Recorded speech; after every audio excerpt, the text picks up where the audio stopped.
आप सल्लल्लाहु अलैहि वसल्लम के चारों बच्चे जो हयात रहे वो सैयदा खदीजा से ही थे, चारों बेटियां। पहला बेटा जब आपके यहाँ पैदा हुआ,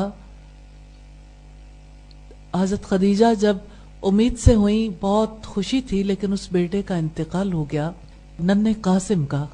और आपकी कुनियत उन्हीं के नाम पर अबुल कासिम थी, यानी कासिम के वालिद। आपके सबसे छोटे बेटे जो हजरत खदीजा से थे, उनका नाम अब्दुल्ला था और उनका लक़ब या कुनियत थी वो ताहिर और तय्यब थी। तो यूं ये मसला भी हल हो जाता है कि लोग पूछते हैं कि रसूलुल्लाह के तो बेटे ताहिर भी थे, तय्यब भी थे, कासिम भी थे, अब्दुल्ला भी थे, और फिर बाद में मदीना में इब्राहिम भी थे। तो आपके कितने बेटे थे? 2 बेटे हजरत खदीजा से थे और एक सैयदा मारिया क़िब्तिया से था। अब सल्लल्लाहु अलैहि वसल्लम के घर में पहली औलाद सैयदा ज़ैनब थी।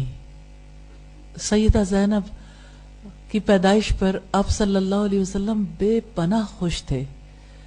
अल्हम्दुलिल्लाह आप सल्लल्लाहु अलैहि वसल्लम ने भरपूर अज़दवाजी जिंदगी गुजारी। सैयदा खदीजा की मौजूदगी में अगरचे उनकी उम्र आपसे ज्यादा थी, और जाहिर है कि जितनी उम्र ज्यादा होती है फिर बाद में औलाद भी हुई, और आप जानते हैं कि सैयदा खदीजा की उम्र उस औलाद के बाद बढ़ती चली गई, और फिर जो मुश्किलात आप सल्लल्लाहु अलैहि वसल्लम ने बर्दाश्त की, उन मुश्किलात की वजह से सैयदा के लिए और ज्यादा मुसीबतें और परेशानियां काटना मुमकिन हुआ। अब सोचिए, नबुव्वत के बाद शेब अबी तालिब में जब सैयदा खदीजा आपके हमरा थी, आप और आपके साथी खुराक नहीं पाते थे।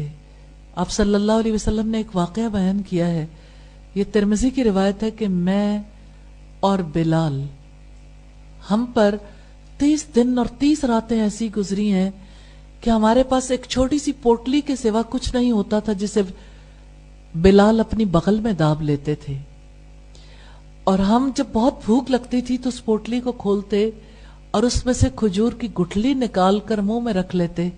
कुछ देर तक हम चूसते रहते, फिर उसे निकाल कर वापस रख देते। 30 दिन और 30 रातें ऐसे गुजारी थी। शेब अबी तालिब में सैयदा खदीजा भी आपके हमरा थी।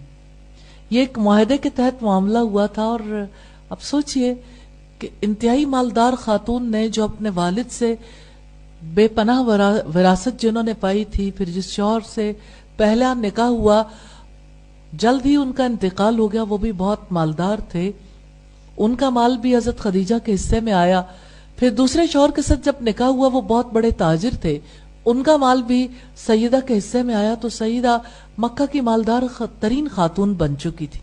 लेकिन जब रसूलुल्लाह सल्लल्लाहु अलैहि वसल्लम के साथ रही तो किस तरह से उन्होंने आपके साथ मुश्किलात बर्दाश्त की, लेकिन उनके माथे पे कभी शिकन नहीं आई थी, क्योंकि उन्होंने हक को पहचान लिया था।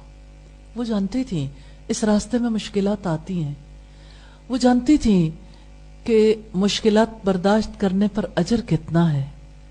इस वजह से उन्होंने सब्र और शुक्र के साथ जिंदगी